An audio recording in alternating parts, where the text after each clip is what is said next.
Talking Halos is brought to you by Blue Wire. Check them out, Blue Wire. What a day! Hey guys, Jared Timms is here with me, Derek Ciapola, and Nate Green. And what a day! I had to come in spunky like that because deep in our souls, we're a little crushed, a little shocked, a little annoyed, and a little lot of everything because Perry Minasian got himself an extension today, and the wailing and gnashing of teeth across the Angels fan base is palpable. I just want to use a bunch of big words. Did it work? Did it work out for me? I don't A little understand. bit. Good. So yeah. Okay, great. So before we go to Nate, because that's really what everybody's tuning in for to hear what Nate has to say about this. I'm just going to sit back and let Nate go. I might just get on my phone and just click around a little bit because Nate's going to go. All right. Jared, you are the person who is considered more of late, anyways, the more chill, balanced, kind of look at the positive view. When, You when have want to I ever tackle this one? when You have I want to when have go? when have I ever not been that way? I mean, I've gotten criticized for years for being the positive one. For Not years, here. I always considered the balanced one, the one who Not kept it real low, and then all of a sudden now I'm a negative guy. And I'll then say not you, here. I'll say not here. More on social media, people have criticized me a lot in the past for being way too positive about things in past years. So all um right. I'm still Well, positive. I'll always look at the positive on these type of things. I know Nate's looking at me and like this is. Let the Perry apologist talk for a little bit. We'll be I'm not fine. a Perry apologist. God, I hate that. That kills me. I hate that so much, man. I'm not a and Perry that's why he's apologist. saying it because he knows it annoys you. I He's That's know. why he's saying it, dude. It's I'm nothing. not a. I'll say this. I don't. Dude, you're getting mad right now. Your face is turning red. You're like, come on. Just let Nate take it away. Then I mean I No, got. I want to hear this. yeah, no, He's the this is cleanup why I hitter here. said what I said. All right, Jared, go. Thoughts I'm on the new contract. I'm fine with the new contract. Nothing. My view remains the same, and it always will remain the same until Artie sells the team, until there's new ownership, until something different happens. Which, by the way, this is different. Has Artie handed out an extension ever Yes, to very a GM? quietly. Yes, very quietly. I don't think he's ever handed out an extension to a GM. Billy got an extension very Bill quietly. got attention. Did he? Did he 2020 get? It Did he was give or real low 20, key. 1 2019. year? Yeah, One it was a year. 1 year. Very quiet. That's fine, and I like Billy as well. And I thought Billy had a good. I thought Billy had a good plan. I my view remains the same until Artie sells the team, until something different happens with ownership, and until money is allocated a different direction. Not saying that Artie doesn't spend money. I think that is one of the most misused things against Artie Moreno, that he doesn't spend money, because we know he spends money. It just may not be on the right things. Until Artie changes his view on things, there will not be no change. There will be no difference, whether it's Perry Minasian or Billy Epler or Jerry Dipoto or anybody. There will be no change in what the Angels are really doing. With that being said, next season, and I said this beginning of the season, this season's not going to be good. Next season's not going to be good. The Angels' window really opens up in 2026, I believe. And that's what you're building towards, is 2026. And I think that you're not building too bad of a backbone. You need some key pieces, and you need a lot of help. But you are building something, and it is for 2026, which is the last year in Perry's tenure. Jared, do you know how bad that sounds? You're not building too bad of a backbone. I mean, No. that's about as positive as you're sounding on it, which is not the world's best. I mean, And if you're that's why trying I'm to not make a and sure, that's why I'm not a Perry apologist. but you're saying, hold on, you're saying He's building. 2026 is the window. Yep. Okay, well, if 2026 is the window, wouldn't you want to make sure you got a guy who can get you successfully into that window? Or do the Angels just really believe that he's that guy? I think that Artie believes that. I think that Artie believes that he is that guy, and also that Perry will listen to Artie to an extent. You guys have to remember that. I think that Artie plays a huge factor. Um, let's say ownership. I don't want to just blame Artie. Let's say ownership has a huge factor in what Perry Minasian does. Um, And I've said this before, what Artie gets, what ownership gets, or what ownership wants, ownership gets, right? So if they really wanted to go out and get Shohei Ohtani, you could have, right? I I think it's fair to say that Artie wanted Perry to buy last year to show, what was just try to keep Shohei Ohtani around. I think that there's a lot of things that aren't Perry's doing. I'm not saying that this team that's put on the field right now is not Perry's doing, because you can blame Perry all you want for the team that's on the field right now. That major league team, but it could be a heck of a lot better if you let baseball people do the baseball job. And Artie came out and said it today. They thought that Artie and staff were doing a great job. I think they're doing a pretty good job for what they are handed. I really do. On that side of stuff. And you have to allocate money better than what you're doing. You have to put money into development. You have to put money into stadiums. You have to put money into spring training facilities. All things that we were told that money's being allocated towards. Where's the new spring training facility, right? I mean, It's being built right now, actually. I don't believe that at all. It has broken ground as of 3 months ago. That's good. Nobody's heard a thing about spring training facilities and how it was supposed to be done last year. The stadium being sold. We're just waiting on the city on that point. Like, there are so many different That's not things. Artie's fault. I understand it's not Artie's fault. There are just so many different things that could be done better. And now I'm pushing on the ownership side of stuff. Moral of the story: until something changes up top, there is nothing. The Angels will not be winners. I think it's plain and simple as that. Like, the Angels will not be winners until something changes up top. All right, Nate. Go ahead, Nate. Take it Your away. moment. There he goes, trying to find, well, Perry's doing a good job of building some guys, and there's some pieces to work with here that every GM in the history of the sport has been able to get one or two guys, and it's okay. Yeah, we can go back and look at what Perry has done in his tenure, and it hasn't been great from the free agent side. Draft side, it's been hit or miss. He's made a couple quality trades. It's hard to call them quality. Some of them, it's hard to call them quality right now. You look at the Esteves trade, that one looks really good right now, but obviously if none of the guys make the major leagues, then it's not quality. You look at the Moniak trade, and it's like, well, that kind of was whatever. But the Ohapi trade, that was a hit. You can say that's a good move. Other than that, though, like, trade wise, we haven't really seen too many amazing trades. We've seen one or two good trades, and we've seen one or two bad trades. And then it's really hard for me to talk about last trade deadline, because it's like, yes, I'm sure Artie was telling Perry, like, hey, you've got to make a move. You cannot sell. You have to buy.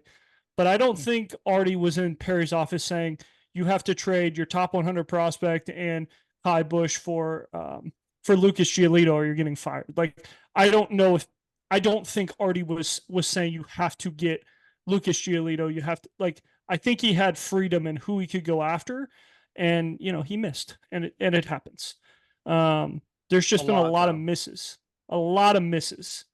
and that's what worries me. And yeah, you can point to, well, he's built a good young core. Sure, he made a good trade with Logan Ohapi. That's been huge. I think the next thing with Logan Ohapi is you got to extend him. I think that's, if not the most important thing, internally the Angels need to do this offseason is extend Logan Ohapi. Zach Neto's been fine. Nolan Schanuel, my opinion on Nolan Schanuel, we don't have to go on that. Sam Bachman hasn't been banged up, hasn't really gotten back to the bigs. It is what it is there. The free agent signings have been absolutely awful. He needs help there. Absolutely awful. You can go back and look at all the free agent signings: Loop, Tapera, Duffy, Bradley, Brandon Phillips, Garza, Simber, Cisneros, Hicks, Plesac, Moore. Spent any money on those guys? None of those guys. Drury wasn't. There was no money on Drury. There was no money. Spent He spent 50, how much has he spent $15 million a year on in any of those guys? 3? Is Jury even getting 15 million a year? Drew's Has he given getting somebody 15 14 and million a a year? half. Has he given Oh yeah. who? Stevenson's making right around that. And Stevenson's not pitching. Oh, So you could say that's a he's not miss. making that much. It's close. It's over. He's never It's at given least has he given 11. anybody $15 million, 15 million a year? Yes, that would be Raisel Iglesias, who we traded nothing in return for. He was a very good reliever for the Angels, and then you dump him after 1 year because you don't give money to relievers, and that's a stupid thing. I'll give you that. Like you don't build the way You he's can't. building. You don't build that way. Well, he did give $15 million a year to Raisel Iglesias, who we traded for, Tucker Davidson, my favorite pitcher of all time. I have a lot of those actually. And he didn't even pitch the full season. Like whatever. So yes, he has given out big money to guys, and it has not worked out. You could argue that Tyler Anderson's been a miss, not worth the money, not worth the draft pick. Based on WAR, which is one of your favorite things to talk about, the players' WAR and the money. Not worth the draft pick. He's been worth the money. He has not been worth the money. Look at his WAR. According to WAR, he has not been worth this money. So yeah, and can we talk about the 40 man? Like how messed up he has ruined the 40 man. Like you could argue Medeiros' career is hanging in the balance right now because of Perry Minasian. Like he calls up Medeiros before he's ready, just because we have nobody else to call up because he didn't do a good enough job with getting depth, and the Angels have to go and call up a guy who just finished pitching in college, not even a year ago, and they say, "Hey, you're going to come up. Oh wait, you're not ready. Let's send you back down." Okay, we'll put you in Double A. Okay, we'll put you in Single A. Now we'll put you in the big leagues. Now they're going to send it back down here in a couple of weeks, it looks like, or whatever. And it's like that is not good for his career. That is not good for his career path. That is not good for anyone in the org. And there's a lot of guys like that it's like, what are we doing to this 40 man? We're adding guys. Right? Yeah, Sam Bachman. You could add Sam Bachman to that list too, where it's like, man, you're not giving the Angels a chance to succeed. Like Bachman, okay, come up for a couple of weeks. Oh, he's not quite ready. We'll send him back down. All right, let's call him back up and hope it works out for him. And it's like, how's that helped him? Like maybe he is ready at this point. Like maybe it's different if the Angels just let him pitch in the minor leagues instead of calling him up for no reason. It just feels like there's been a lot of swings and a lot of misses. And the other thing, we haven't really claimed too many guys either. Like it's funny to say the Angels haven't claimed a lot of guys under Perry, but like you kind of got to claim some guys if you're going to have this bad of depth. Like the depth we have right now with who's in the big leagues. And I know you're going to tell me Jack Lopez is a great guy and things like that, but Jack Lopez shouldn't be on the big league roster. He just shouldn't. You should pick up somebody that's exactly like Jack Lopez that was just playing in AAA that somebody else DFA'd. There's guys that are better than Jack Lopez that actually have major league experience, and Jack Lopez has 30 at bats in the big leagues, hitting $160, whatever it is. There's just other things to do, and I don't know, spending all your money on relief pitching when that is not the problem. Drafting a lot of relief pitchers, it just doesn't feel like a winning strategy. The Angels have I think it's the second best bullpen ERA in the second half, and that has got them nothing. So that's not how you win baseball games. You got to have good starting pitching. The bullpen, yes, you need a good bullpen, but if you don't have a good starting pitching, it's a waste.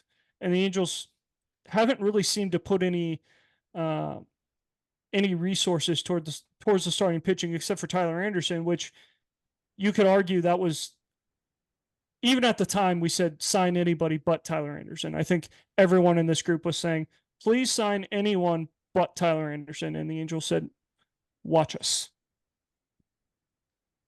So my perspective is this.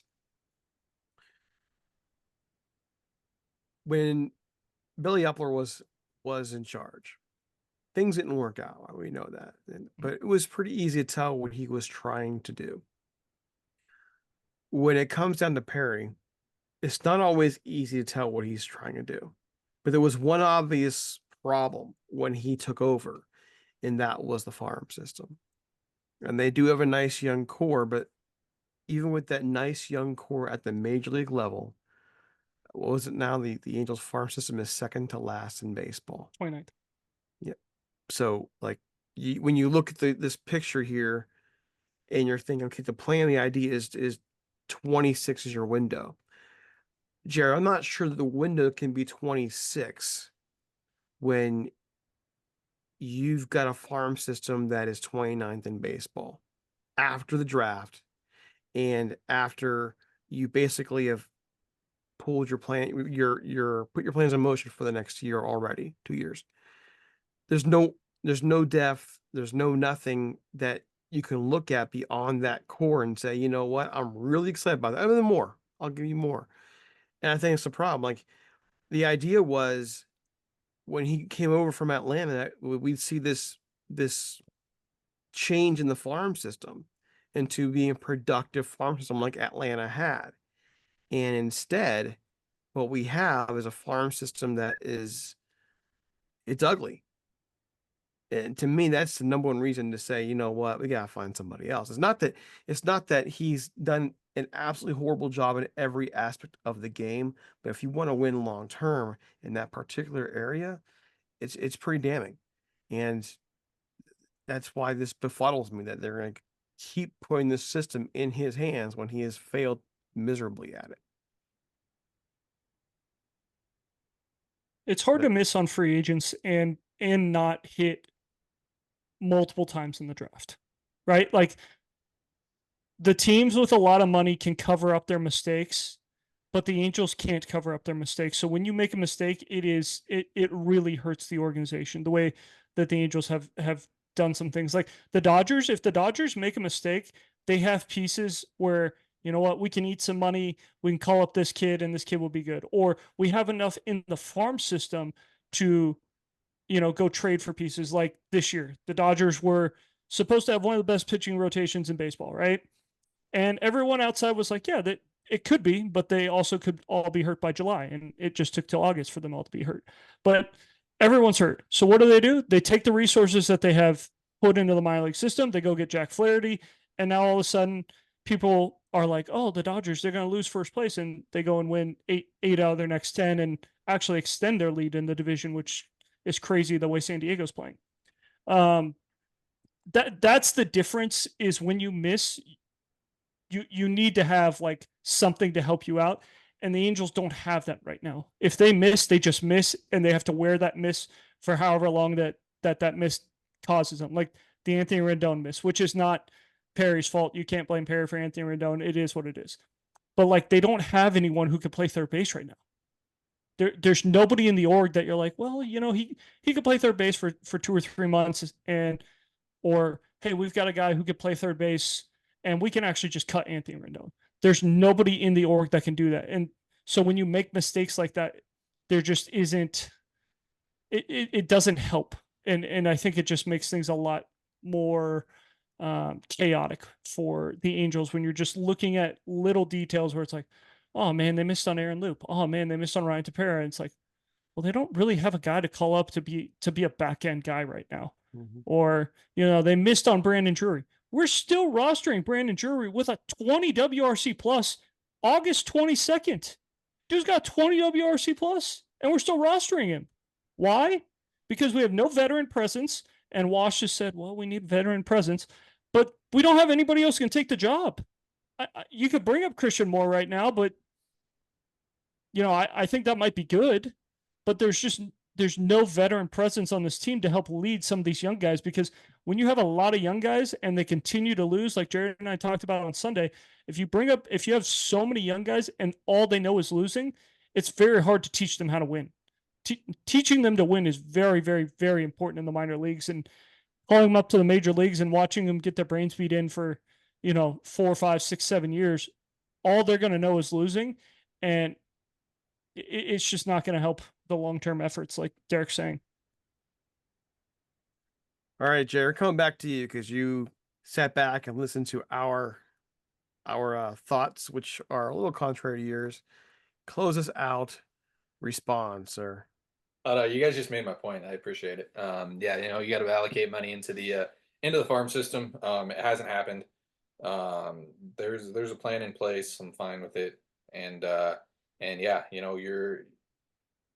I don't have an issue with this. I don't want to start over again, because that's what you're doing if you're bringing in another GM. You just got to start over again, which isn't what you want. It's going to be trade, and like, what if the GM comes in? It's like, well, I don't like Clausen. I don't like Moore. I don't like Ohapi. I don't like these guys. I want to build around this guy. I'm going to trade Neto. I'm going to trade all these guys. Like, well, now we're starting over. Now we're starting over again, and the window gets pushed back even farther, and it feels like the 2023 trade deadline again when you didn't trade Shohei Ohtani. So yeah, I mean, you definitely could have brought in a new GM 100%. Because Perry hasn't been great by any means. But nothing changes until you figure out how to allocate your money correctly. And build it. I don't necessarily think you need to build a great farm system, but you need to build a farm system that produces guys that you can bring up.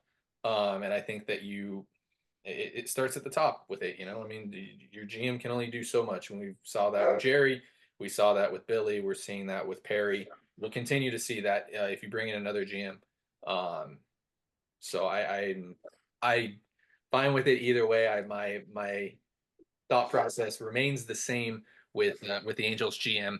Nothing changes for the Angels until Artie sells this team. Derek, that might be my favorite argument of all time. Let's not make a change. Let's live in mediocrity because we don't want the opportunity to be better. You've lived in mediocrity for the past 15 years. What's going to change? Something's got to change. It's got to be Artie Moreno. We talk about this every damn year, and this is why we stopped doing the podcast. This is why we stopped doing the podcast during the season, because the Angels suck every single freaking season. So let's just keep the same GM. We can hope by firing Perry Minasian that a new GM is going to come in and make God great again and make the Angels great again. It's not going to happen. We can hope that. So instead of hope, we're going to live in mediocrity. We thought that with Jerry Dipoto. I would love Jerry to won. see Dombrowski. Jerry made Dombrowski come in here. I'd love to see Dombrowski come in here and be like, Artie, this is the way we're running things. But Artie isn't going to allow that. Artie and staff is not going to allow that. This is what happens every single year. Every time that the Angels bring in a new GM, this happens, and it sucks. This is why people get upset. You guys say why don't we know what's going on? Why don't we know what's going on? Why don't the Angels have a plan? There's a plan in place right now. It might not be a great plan, but there's a plan in place, and I'm fine with living in mediocrity. Because it's been happening for the past freaking how long? See, that's the attitude of a loser there. No, it's not. That's what it is, Derek. You literally just said I'm fine with them living in mediocrity. That's the attitude of a loser. I get the plan is. So I understand the plan. I understand the plan. The plan has led to one of the worst seasons in Angels history. They're on pace for 90 losses right now. If we're gonna live in mediocrity, you know what? Let's keep doing the same thing. You're gonna bring in another guy. You're gonna bring in another guy with no experience. It doesn't change anything. It doesn't. Nothing. Well, we don't know that. You don't know that. We've said that every single time there's been a GM opening. We don't know what's going to happen. But maybe Artie will make the right decision. But there's a chance. But there's a chance at success. And there's no chance. There's no chance at success the way that things have gone. Here's the problem. Here's the thing. Okay, listen, Jared, you make a point. Your point is solid. Listen, the least common denominator is Artie. You mean that's true, okay? But on the same token, you can't just ignore the failures of the Minasian been failing tenure for 15 years. You can't ignore that either. And there are things you can look at. Hey, Billy Epler was your guy. I remember Billy, he was your guy. And there's a lot of there, and he did some things differently that I can go back and say Billy did right. That I'm looking at Perry going, okay. Perry is still making his own decisions in certain places. And I'm going to also be honest here and say, listen, under Billy Epler, they didn't win, but they weren't this bad either. They've gotten worse. I mean, they had prime Mike Trout and prime Shohei Ohtani. But the system, as bad as it was, has gotten Shohei worse. Ohtani? Yeah, but it didn't have Mike Trout healthy. You had My, Perry's you, been here for what, COVID, like just past the COVID season. do you keep allowing the same thing to go on? Like, this is my question. Okay, you're saying this. Okay, we talked about possible replacements, and we don't know who they can snag away. And at some point here, you gotta think Artie does something. People are smart enough to not want to be with Artie at this point. It's been 15 years of the same thing. That's a good point too. Like, there's only 30, someone's always gonna want a GM job, right? There's only 30 GM jobs in Major League Baseball, correct. so somebody will take it. Someone's always gonna take it, right? But the smart people won't take it. You don't know that. The smart people won't take it. No, You don't. Depends on what Artie's willing. Because go at some point, will Artie have the possibility? Go pay Zaidi. Go thrift out of the Dodgers. Go do anything you can to take guys from the Dodgers and the Rays. Why haven't they done? Why haven't they been? I'm going to go to an example to you. Dodgers. I'm going to go. I did find Kansas City Royals hired a GM with no experience, by the way, and they are on pace to make the playoffs right now. So just because you hire someone with no experience doesn't mean that it's not going to work out. And if we're just going to sit here and be like, you know what, I'm okay with living in mediocrity because change is bad. You know, if we change again, there's a chance of the Angels being good, but there's also a chance of the Angels being the same. They can't get any worse than this if you change. There's no way they can get worse than this. We've said that every year too. We said that after we left. Now, this can't get any worse. This is as bad. No, they are literally as bad as it gets right now. We said that with Jerry when the Angels were supposed to win 100 games and go to the playoffs. Well, they did win 100, or they won 99 and get to the playoffs. Yeah, one time. I mean, we've said this for years. He made the playoffs twice. It can't get any worse. Okay, so I just want to come back here for a moment here, because you're saying Artie won't change. Artie's just until Artie, and it's a good chance. Okay, but I'm gonna go to a guy. His name was Peter Angelos, former owner of the Baltimore Orioles, and he basically had that Orioles franchise as one of the worst in baseball, hands down. And it wasn't close. Towards the end of his tenure, Angelos let go of the reins, brought in Henry Fale, other administrators who actually turned that franchise around. Now, Baltimore is competitive, up and down, but competitive. I'm not saying that that's what's going to happen. But we just can't assume that things are always going to be, because you get tired of losing. People like Angelos, who've been successful all their life, people like Artie, who have been successful all their life till now, they get tired of failing. And sooner or later, they're going to make a change. The question is how soon. You won't know if you keep doing the same rehash over and over again. That's all I'm saying. And that was also a GM that they hired who nobody really had a lot of faith in. He goes out and he's been really, really good. Now they had to tank. They had to tank to do it. Thank you. We should have tanked money in the farm system, and they created a good farm system. They did have to tank, but did they win? Yeah, they're on pace to make the playoffs back-to-back years, which the Angels haven't done in 15 years. So when you have 18 first overall picks in a row, you're gonna hit. Well, but the Angels are about to have 2 years of top 10 picks. I mean, there have been how many teams that have had 2 straight years of top 10 picks? I'm not sure what the argument is between you two right now, because we're arguing over picks. Like, I'm just pissed off that he's okay with living in mediocrity, because if we go and change things, there's a chance that things get better, but there's also a chance that things stay the same. So we're okay knowing that we're going to suck, and we're going to stay with sucking because we're comfortable in sucking, instead of, hey, let's go make a change. And if it works out, great. If not, we still suck. Who cares? The changes that we want aren't going to happen, though. That's the thing. Like, we can hope that, oh man, this GM is going to have take the reins like Perry did, and he's going to have all the answers. And Billy took the reins and had all the money in the world to spend, and then all of a sudden, they continue to not be good. And it's like, well, Artie wants this guy, Artie wants that guy. It's the same thing all over again. This has been. What's the word you just used? What's the word you just used? Artie. It's been. Why? No. Why does everyone love opening day? Because everybody thinks that they're going to win. Exactly. Because there's hope. And if we continue where we are now, which you just said you're fine with, there's no hope. I have There's hope. none. I've said I'd have hope on this young core. You just guys said wanna you're make it okay living in change. You guys mediocrity. wanna start There's no over hope in again. mediocrity. You guys want to Derek, start? help me out here. I'm fine with Derek, help me out. with what's going on. Derek, help me out. I already called him out on that. I'm fine with where they're going. I'm fine with where they're going. I understand. You just said I'm okay living in mediocrity. How could you be fine with their Because if you look at where they're going right now, I said I'm fine yeah, with you had living your in core, but mediocrity then because you guys called it everywhere mediocrity. else. That's what you guys Well, wanted to call it, was mediocrity. That's why. Let's not talk over each other, okay? How can you be? You're happy with the core, but the core we have right now, you don't have an outfield that is tangible. Okay, you don't have a starting pitching staff that's tangible. Our guy that we thought was going to be that guy, Reed Detmers, is damaged down in AAA trying to figure out life.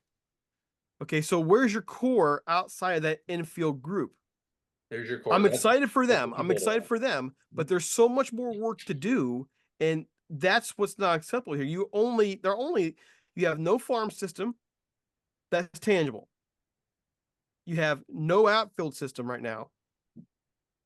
The ballpark situation's a mess. There's a lot wrong with this organization right now that go beyond Artie and go beyond Perry. At least fix the Perry part. And opening day happens every single year. Oh, okay, that's the answer. It happens every year. All right. Opening day happens every year. Follow. I'm fine with living in mediocrity Okay, because you guys are calling it mediocrity. I don't necessarily think it's mediocrity. What do you I've been call saying, it? I've been saying it all year. We had a podcast at the beginning of the year, and you guys were like, "No, this isn't good. This is," and I like this core that's been built. I said it for a while. I've been putting it out there that I like this core. I don't think it's mediocrity. You guys called it mediocrity, so I'm fine with the mediocrity that you guys are calling it. I don't think it's mediocrity. I think that's why I said you're 2 years away. That's why I said the window. Define mediocrity. I said the what? Define mediocrity. Whatever you guys are calling. No. I'm asking you to 200 wins and 200 wins and 397 losses. That's what mediocrity put on the field right now is mediocrity. I think that what is being put on the field for the most part right now is the future. You guys can call it mediocrity all you want. I don't think it's mediocrity. I've said that. Listen. I said that I like this core that they're building, and I like what they're doing. So if you guys call it mediocrity, I'll call it mediocrity as well. And I like this mediocrity. You guys might not like the mediocrity. I like this mediocrity that they got. We're gonna pick this up. Let's do this. We've been doing this for like the last 3 years. And now you have an extension. So, listeners, follow Jared on _Jared_Tim's on X. Follow Nate Green 34. Follow me at DC Paul. Do us a favor. Either by email at talkinghalos@gmail.com. You can go to our X, Talking Halos, or to our individual X's. Let us know, where do you fall on this spectrum? How do you feel about where the team? Do you agree with Jared Timms? This is the optimistic approach. It's not mediocrity as it is. I like where they're going. Do you agree with Nate, where the view is, hey, this is bad. We're not accepting mediocrity. We need somebody else in here. Let us know what you think. Until next time, we're out of here.